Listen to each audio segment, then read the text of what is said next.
Welcome back to the Citystead, everyone. I am Josh, and today we are going to talk about the good, the bad,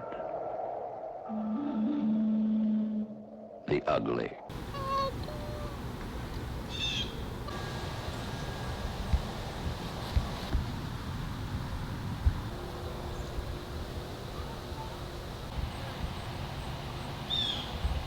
But before we get into today's topic, me and Oz are going to feed the little worms. Seems to be one of his new favorite things to do. He enjoys digging in there and helping me feed them. Are you ready to feed the worms? Mm-hmm. What are you going to feed them? Alright, you ready? Gonna take this off. Uh-oh, we're going to need some water. You want to go get some water? Alright, go grab us some water. Go fill up a watering can.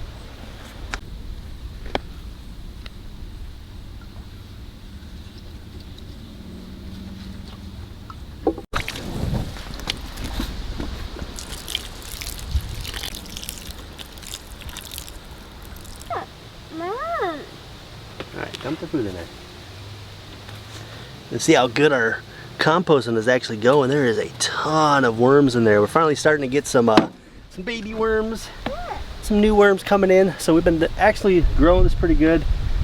He really likes to feed them with me. Comes out here and likes to dump stuff in there and put a little water in there to make sure they got enough moisture. Alright. Alright, you gotta get the cardboard wet. You need more water.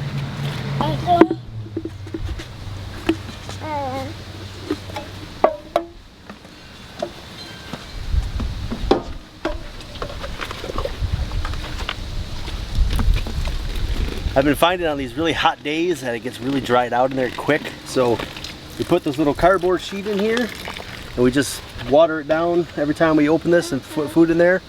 Just soak it, and it actually seems to hold a lot of moisture in there and really helps them out. So it's kind of how we've been doing our little worm stuff. We might do a worm update video. Maybe we'll do like a whole composting system thing. An update of all of our different systems that we use. Okay, you ready? You gotta get the cardboard wet so it keeps them in there. Alright, let's close it up. You ready to close it up? Oh. Good job. Excellent work. So when we talk about good things, we're talking about like the success of our worm bin. It's been doing really great for us this year.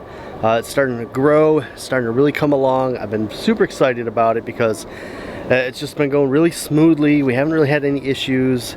Just a real easy thing to set up and get going on, and it seems like we're doing a very good job and everything's happy. The system is working very, very well for us. Where's the bees?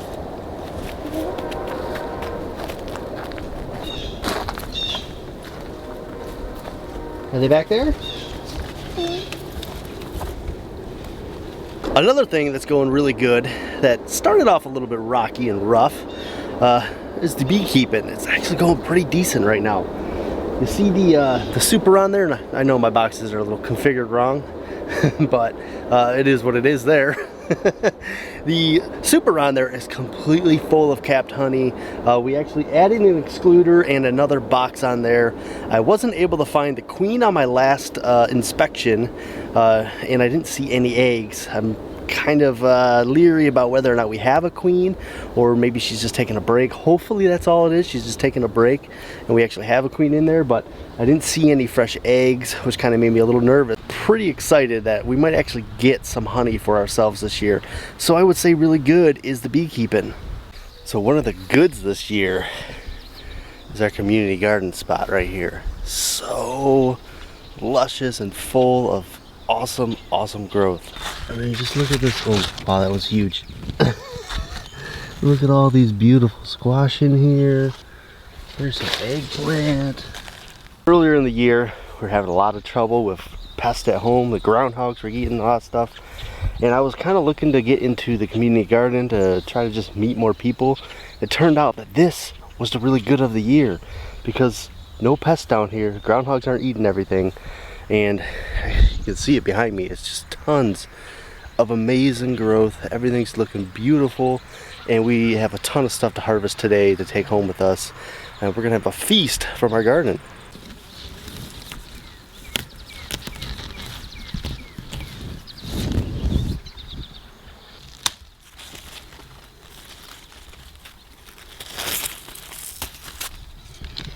Quick harvest from the garden. We got bell pepper, got a couple of soshitos, jalapeno, a couple of ginormous zucchinis. They got a little too big. Nice cucumbers and some yellow squash. Super stoked about this little harvest.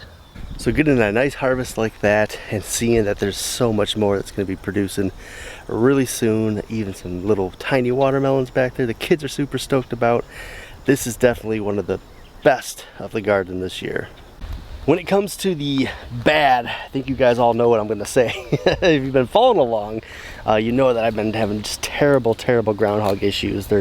We're destroying and decimating the entire garden. I couldn't stop them. It was just really bad. In fact, let me show you the squash right here.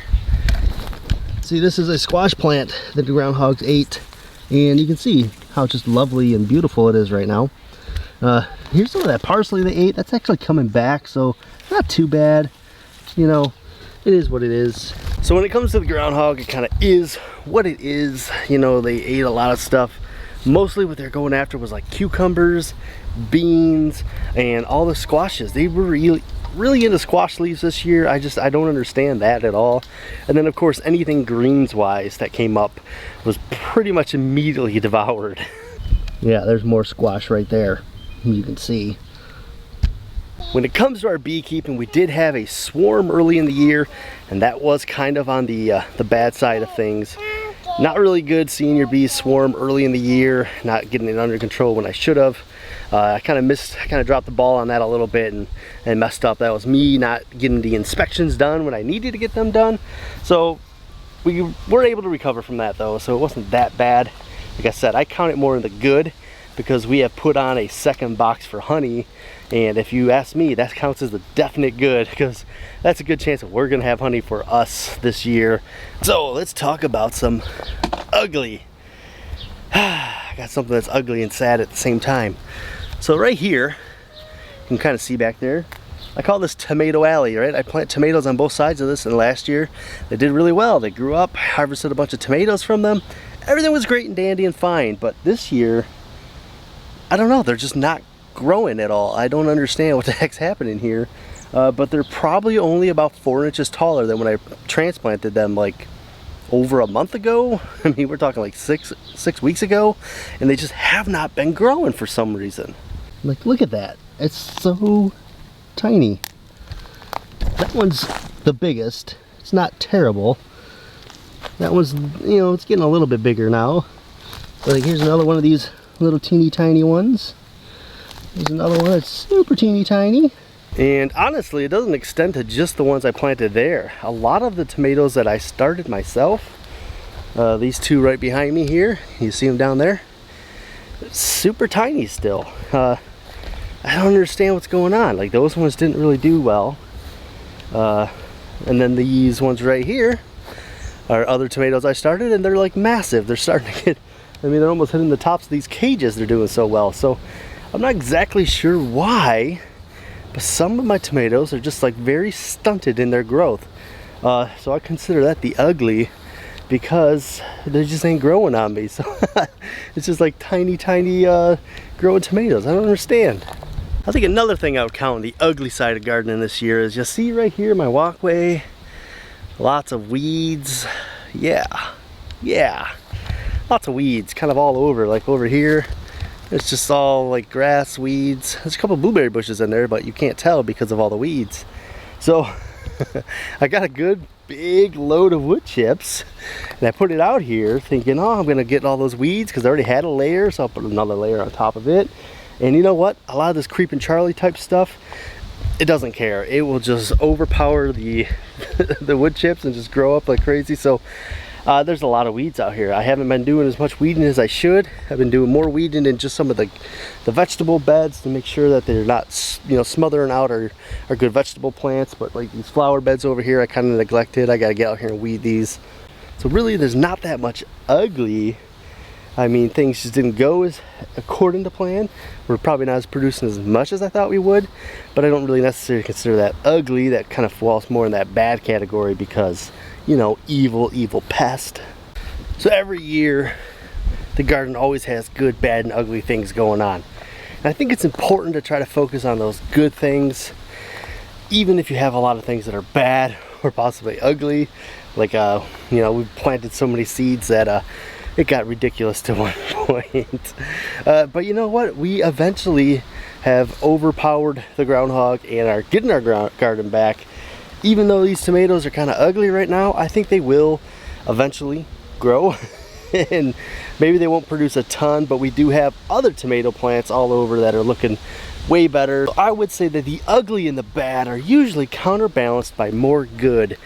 Anytime you're trying to grow your own food and putting this garden in and putting in this work to get this delicious food, I think that good always is going to outweigh those bad and ugly moments. If you guys are interested in seeing more about how our garden got to the point that it is as of today, I will link a video right there that I just recently did. It's kind of the story of our garden so far and how we have 80 days left to kind of save our entire season before we get that first frost. It's our average first frost date. I think we're gonna have a couple extra weeks this year, so we should be good. I think we'll have, you know, just enough time to get enough stuff to harvest, to kind of put some stuff away and just really start enjoying delicious summer dishes of fresh garden vegetables.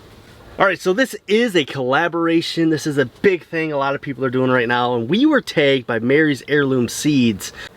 And Mary's Heirloom Seeds is awesome. She has a YouTube channel where she's sharing a lot of great gardening knowledge, but she also runs a very awesome seed company called Mary's Heirloom Seeds.com, and I'll link it down. Actually, if you look down below, I list a lot of seed companies that I use, and Mary is #1. Oh, hey bud. There, you on the video. So the reason I list Mary's #1 is because I really believe she has some of the best quality out there, some of the best customer service, and there's something that I really found great about Mary's, especially this year. You found out a lot of stuff about different companies and how they handle things. Mary's, during all this pandemic, she never stopped shipping seeds. She never stopped working, and you know, she wasn't on Facebook spreading any kind of lies or rumors or any of that kind of stuff. And there was no nonsense when it came to what she was doing. She was handling business the best she could, and she stayed up and running the entire time. She never stopped. She never slowed down, any of that. So I really commend her for her drive and effort to do the best she could for people. Oh, what you doing back there? Are you putting markers in? He's putting markers in. Apparently that tomato is a Clemson okra now. It's gonna be some weird tasting okra. Alright, so we're gonna tag a couple of channels to do this also. We are gonna tag the Good Time Howler Homestead.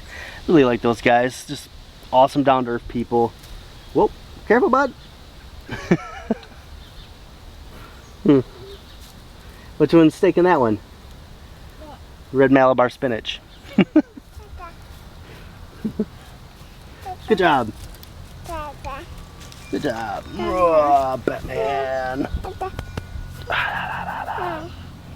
Ready? Up.